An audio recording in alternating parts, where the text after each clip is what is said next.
تم روزہ رکھ کر بھی نہیں سمجھتے، جب نیت کر لی جائے تو توڑا نہیں کرتے۔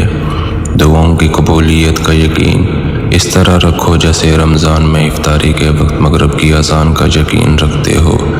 دعاؤں میں دیری کا مطلب اس کا انکار تو نہیں ہے، البتہ تم بھروسہ نہیں کرتے اور بہت جلد گمان کر لیتے ہو کہ میری دعائیں تو قبول ہو ہی نہیں رہی۔ تم مجھ سے کیسے بدگمان ہو سکتے ہو جو تمہیں 70 ماہوں سے زیادہ پیار کرتا ہے؟ تمہیں تمہاری طلب تب دے دی جاتی ہے جب تم اس کی طلب میں باقی ہر طلب سے لا طلب ہو جاتے ہو۔ محبتیں ساری چھین کر وہ آزما رہا ہے تمہیں، کوئی تمہارا بن نہ سکا تبھی تو اپنا بنا رہا ہے تمہیں۔ بات سکون پہ رکی ہے اگر تو تہجد بے وجہ تو نہیں، دل نہ سوئے تو جان لو وہ اپنی جانب بلا رہا ہے تمہیں۔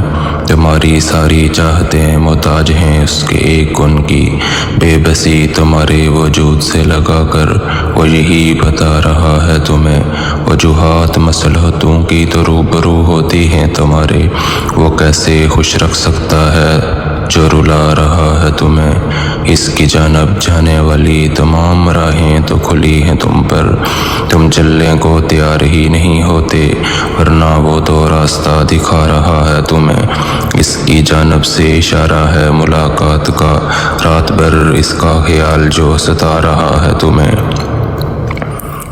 مایوس دلوں کے لیے معجزے نہیں ہوتے، اللہ غافل دلوں کی نہیں سنتا۔ فرمان رسول صلی اللہ علیہ وسلم ہے کہ تم اللہ تعالیٰ سے ایسی حالت میں دعا کیا کرو کہ تم قبولیت کا یقین رکھا کرو، اور یہ جان رکھو کہ اللہ تعالیٰ غفلت سے بھرے دلوں کی دعائیں قبول نہیں کرتا۔ اگر اللہ پاک تمہاری دعائیں پوری کر رہا ہے تو وہ تمہارا یقین بڑھا رہا ہے، اگر تمہاری دعائیں پوری کرنے میں دیر کر رہا ہے تو تمہارا صبر بڑھا رہا ہے، اگر تمہاری دعاؤں کا جواب نہیں دے رہا تو وہ تمہیں آزما رہا ہے۔ اس لیے ہمیشہ دعا مانگتے رہو، اللہ سے مانگو، پھر مانگو، اسی سے مانگو، اور مانگتے رہو، وہ دے گا، وہی دے گا، کیونکہ وہی دے سکتا ہے۔